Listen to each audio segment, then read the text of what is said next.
Welcome back. In this lecture, I want to talk about someone who most of us consider to be the first truly modern philosopher of Western history, and that is the English philosopher Thomas Hobbes. Hobbes was born in 1588, and he died in 1679. That is, he basically spanned the entire century between Calvin and Sir Isaac Newton.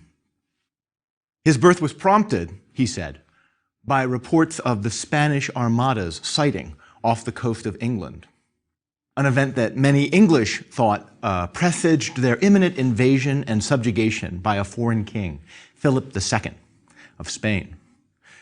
This was one of the most traumatic moments of English history, even though the attempted invasion, of course, failed. And Hobbes always said afterwards that my mother gave birth to twins, myself and fear. Many of his contemporaries and those who came after him would most certainly agree that Thomas Hobbes is one of the greatest thinkers of fear in the world. He was educated pretty well at Oxford University, pretty well by those standards, pretty good by ours, but was always more of a self-taught person than taught by others. He was very much a product of a Renaissance humanist training. And in 1629, his first major work came out, and it was the first translation into English from the original Greek of Thucydides' The Peloponnesian War. Already we're seeing some connections with previous lectures in our series here. That translation was universally acclaimed, and it won Hobbes a great deal of fame and respect. In the coming decade, he continued to think philosophically and politically about the nature of the human community and the proper shape of a human organizational structure. And he began to be more and more involved in English politics, as intellectuals of the time frequently were. During the English Civil War, Hobbes fled from all sides, ending up in France. Eventually, after the war ended and his masterpiece Leviathan was completed, he fled back to England, for the Royalists had determined that his work was inimical to faith in the king. And the king at this point was, of course, back in France. Hobbes' work in the Leviathan is relevant for us in two important ways.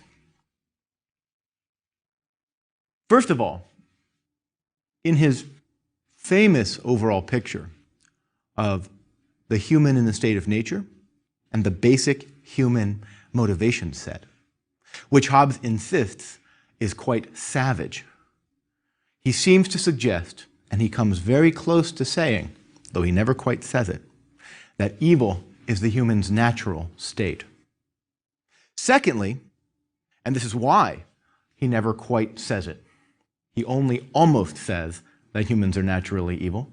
Secondly, in his discussion of the nature of good and evil itself, the terms we use, the categories we employ in thinking, he insists they are not metaphysically natural categories at all. They're not descriptions of realities that are part of the fabric of the cosmos, but they are essentially categories constituted by the constructed political community we live in.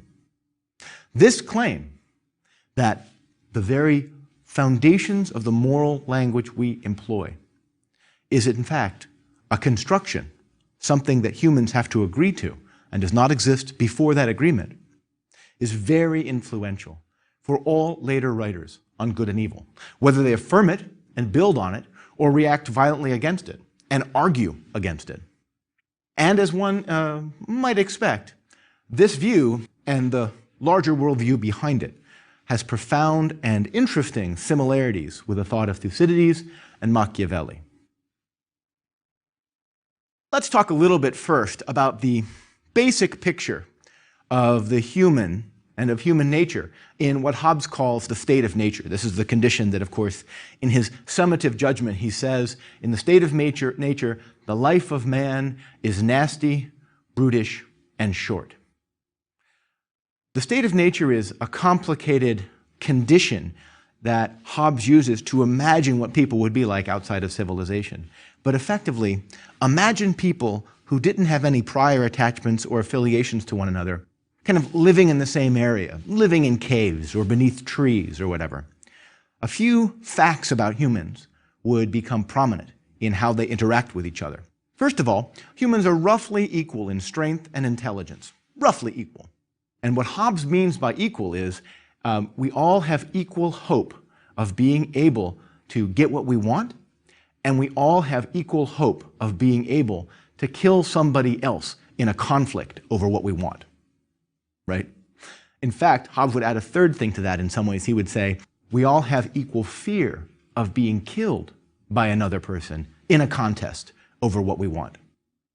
Now, because even in a state of nature, outside of government, outside of society, outside of any coherent system of ordering ourselves, even in this situation, people still have to get certain things, food, cover to sleep under, security for themselves.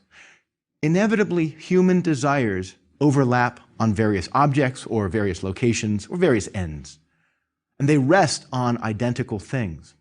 So a problem arises of a conflict over the scarcity of goods.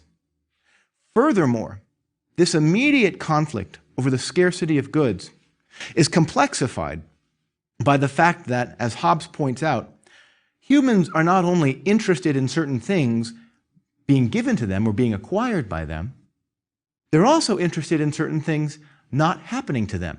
Most basically, we don't want to die.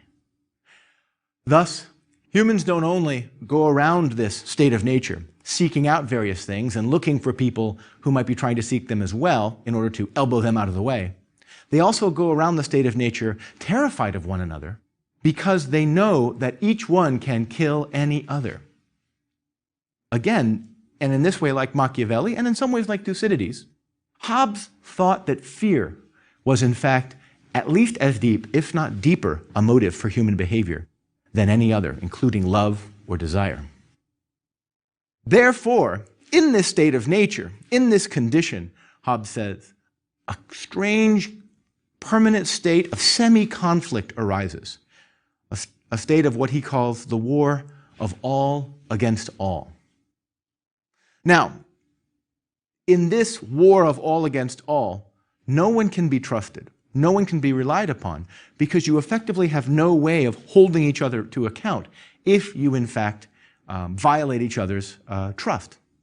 Furthermore, Hobbes thinks the basic conditions for generating a stable human language would be lacking from this.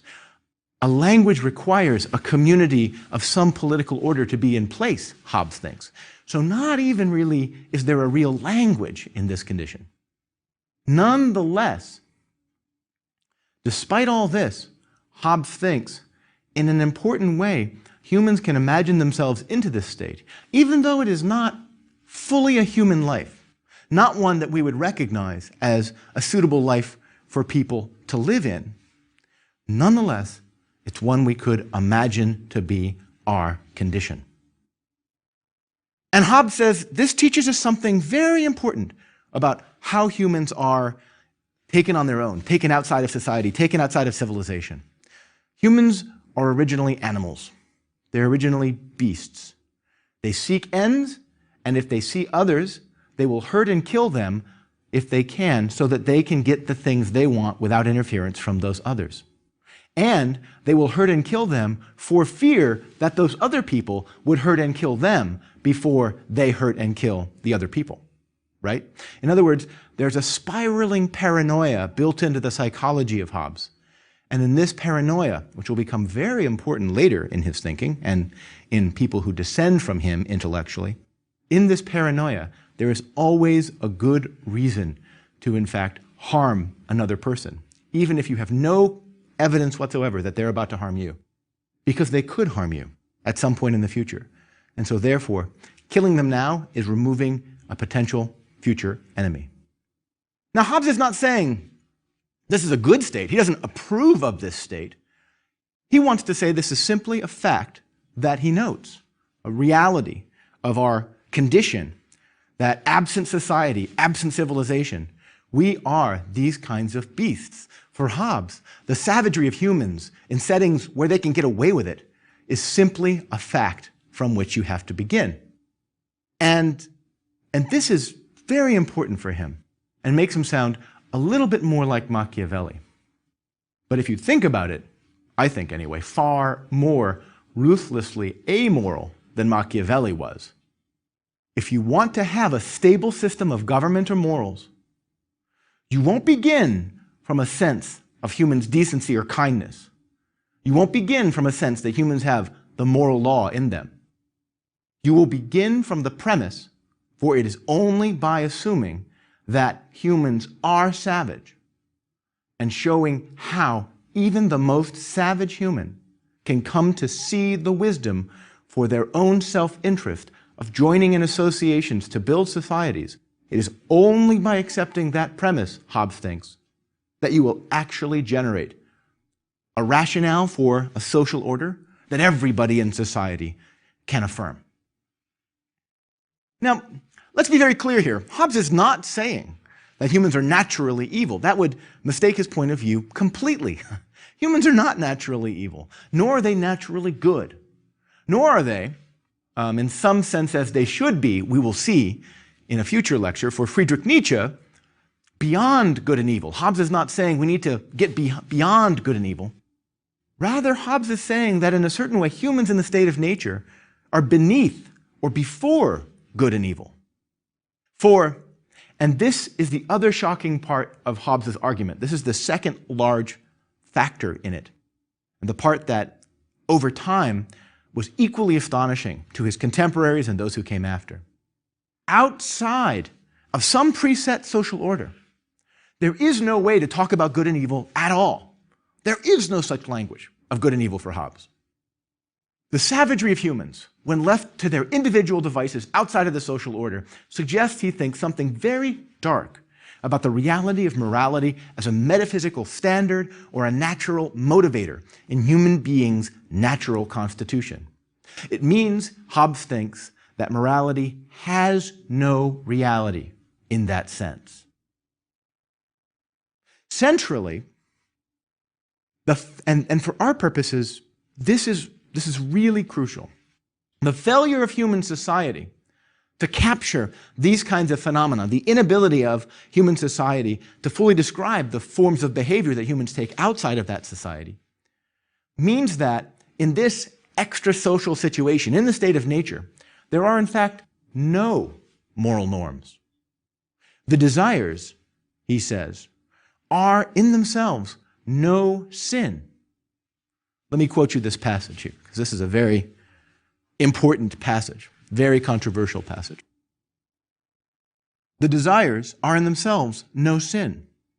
No more are the actions till they know a law that forbids them, which till laws be made, they cannot know, right? In other words, without laws, without explicit agreement among people, there is no standard by which an action can be known as bad or good. Nor can any law be made till they have agreed upon the person that can make it. Now, what does that mean? That means that laws need a social system of governance, a ruler or a legislator of some sort. Absent that legislator, there is no way for laws to exist, Hobbes says. And absent law's existence, there's no way for people to know if they're doing right or wrong. In fact, they don't even care if they're doing right or wrong. They're doing what is, strictly speaking, in their interest. That's the law, if we want to call it that they will follow.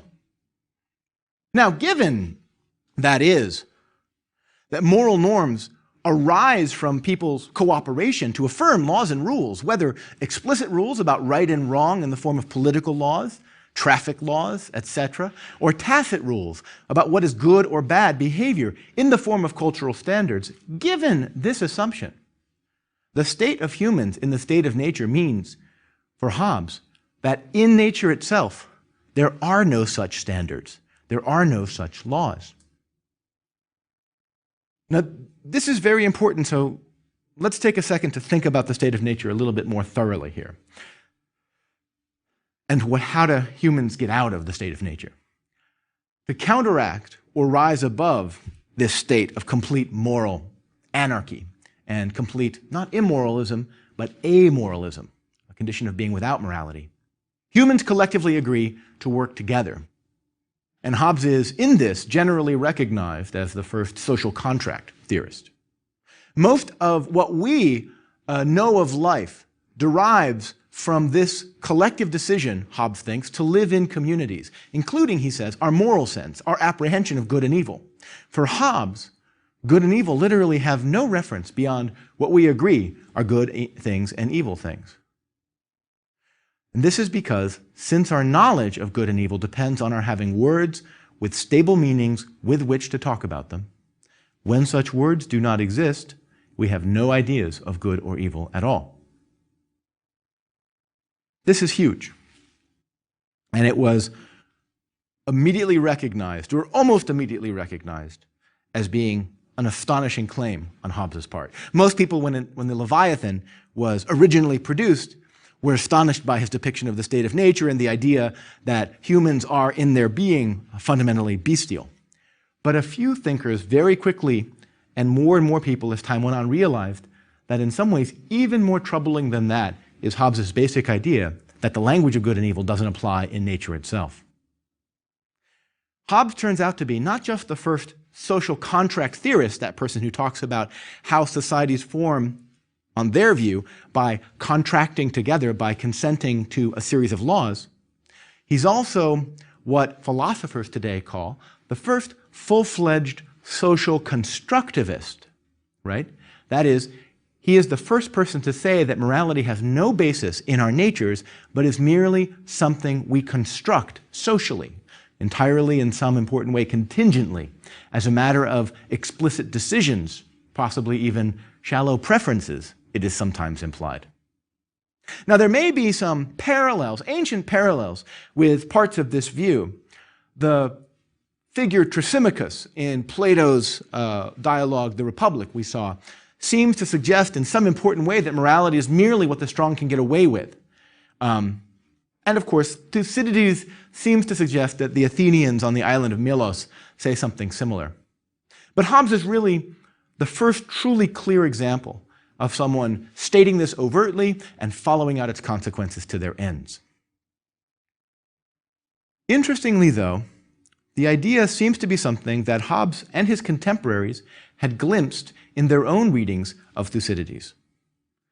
Thucydides tells stories in the Peloponnesian War that seem to suggest some real dark truths about the nature of human order.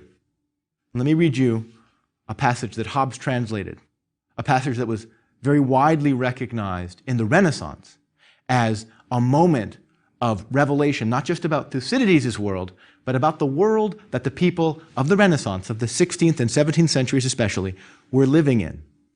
What happens when political instability creates cultural anarchy? Hobbes is talking about a particular rebellion that happens in the city of Corcyra.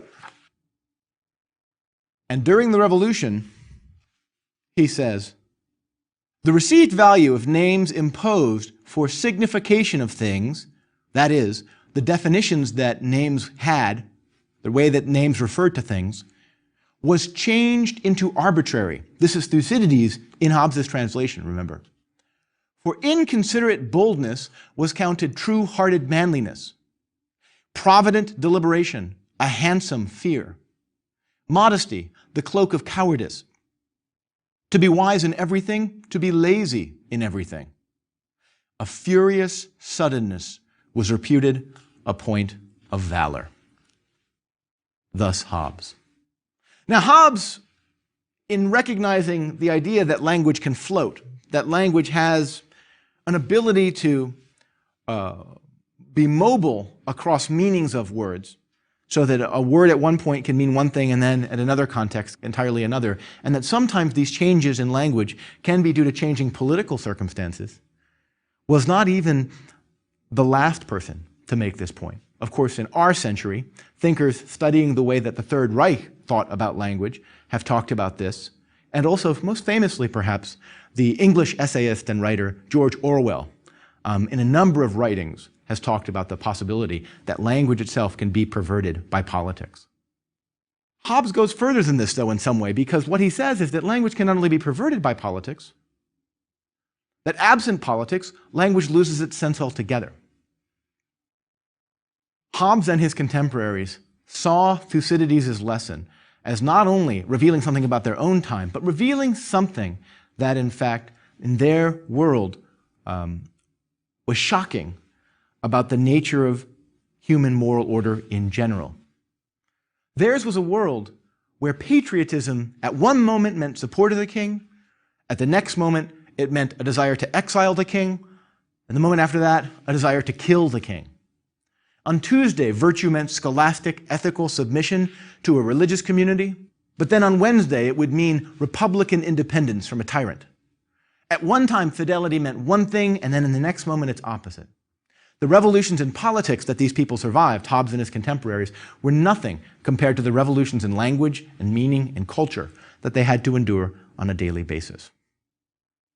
Now, none of this is to say that for Hobbes, everything is equally likely to be successful in human linguistic endeavors. Far from it. Human flourishing relies on successful human communities knowing words properly and being founded, and the conditions under which they can be founded and can continue through time. These conditions are very narrow, and typically for him involve a powerful, almost tyrannical executive power to ensure, to compel all to obey the rules. Absent that very strong ruler, founded on a very narrow range of principles, human life will devolve again into a condition of being solitary, poor, nasty, brutish, and short. But Hobbes thinks that he's not proposing this. He's merely describing the conditions of humans, not evaluating them. In this, he's like Machiavelli. I'm not telling you how things should be. I'm telling you how things are. Surely, we can say that some conditions are evil, and some things are bad, and some things are good. And we might think that Hobbes' teaching is evil, or we might think it's good. But from Hobbes' perspective, we can really only say that they are evil from where we stand. We can't actually say any more than when we say good or evil, we are saying something we promote or something we abhor. So those are his two huge points. First, the human is a beast. Secondly, the bestiality of human means that language is, in some important way, a social construct. Now, the responses to Hobbes from the moment of the Leviathan's publication were immediate and vehement. Many called him an atheist or an immoralist. Interestingly, they really couldn't call him a relativist because they didn't have a language to talk about that charge in. There really wasn't much of a way to talk about Hobbes as a relativist at the time. Of course, at the same time, and for the century after he wrote, many of the people who attacked him were also borrowing from his views, using his arguments in support of their own ends, or at least simply responding to his charges on the terms of debate that he had established. But Hobbes wasn't trying to endorse the view that morality was everywhere and always nothing more than convention. He was simply saying that this is what would happen if people descended into a state of barbarism. There is no net of natural virtue or a basically good human nature that would stop people from becoming beasts. As the old Latin saying had it, homo homini lupus, the human to the human is a wolf. Man is wolf to man. Hobbes certainly thought that any ethical system, once established, ought to be obeyed. The people inside it ought to obey it. Not because of any kind of absolute moral command, because if they didn't obey it, eventually that society would revert back into a state of nature. And that's much worse than almost any moral system you inhabit. If anything, Hobbes has appeared, as the centuries have gone on, not as a tyrant or an immoralist, but not as a relativist or an immoralist, but really more of a tyrant, a defender of absolute power. But there, lurking at the heart of those views, those arguments for an absolute centralized power, is the first formulation of something that we can call relativism. And that suggests that for Hobbes, he thought in some important way, our understanding of evil is a social construct. Now, since Hobbes, many people have challenged his views. both about the nature of human motivation in a state of nature, whether or not they are so ruthlessly self-interested, and also about whether or not morality has any purchase outside of social conventions. Among the most important and profound challengers was an Anglican bishop, Joseph Butler, who lived soon after Hobbes. Hobbes had tried, Butler understood, to reestablish moral order out of sheer individual self-interest. And part of his argument, Hobbes' argument, was the claim that all moral actions would reduce to self-interest anyway, even if we don't know that they do. Butler's challenge was to this claim. He challenged the core premise of Hobbes' picture of moral psychology, of the moral reasoning of the human. And he challenged it by talking about what philosophers call the moral phenomenology of moral experience. Right? The experience that the person has when they are doing something good or bad. Butler thought that Hobbes' view meant that humans always only acted out of self-interest, and that even when they thought they were being kind to somebody because they should be kind to that person because that person needed kindness, they were doing it out of self-interest, was Hobbes' argument. And Butler thought that this rejection of a natural morality only worked if self-interest is one thing. But for Butler, it doesn't work because there are two senses of self-interest. And I'm talking about this now, and I want to talk about this a little bit more, not just because it's interesting about the Butler-Hobbes debate, but because the kinds of arguments Hobbes makes about humans being founded entirely on self-interest are still quite abroad in our culture today. And understanding them and understanding the counter-arguments to them will help you, whichever of those views you take, will help you understand something more of their depth. So for Butler, two senses of self-interest. The first is the ordinary sense of self-interest in which I am interested in having my will fulfilled in the world. If I want to drink, I want to drink. I want to get the drink. If I want my child to get a particular teacher in school, that too is something I want to happen. If I want to give $10,000 anonymously to charity, I want that gift to happen in the way I want it to happen as well. All of those things are forms of self-interest in some sense. They're all forms of me wanting my will fulfilled. But there's a second sense of self-interest in which that last example of giving $10,000 anonymously to charity is not obviously in my material self-interest. And Butler thinks that Hobbes confuses those two senses. Of course, I do in fact want my altruism to be carried out. That's the first sense of self-interest, right? I want my aim to be accomplished. But only, Butler says, only someone morally tone-deaf would miss how my desire to see my interests accomplished in that case does not equate to sheer selfishness. I can genuinely care for other people, Butler says. And the fact that the care is genuinely my care doesn't mean that it is not genuinely also for other people. Hobbes' elision of that distinction, his confusion of those two categories, Butler thought, means that he actually misunderstands human moral psychology in very important ways. And anyway, that's a crucial debate that's still going on today, since Hobbes has had such profound influence in a number of academic disciplines as well as in our culture as a whole. Now, Hobbes' thought, and the thought of his various descendants, his intellectual descendants, has had enormous influence in our society, mostly around this idea that Butler took on, that humans are self-interested thoroughly in the ways that Hobbes proposes.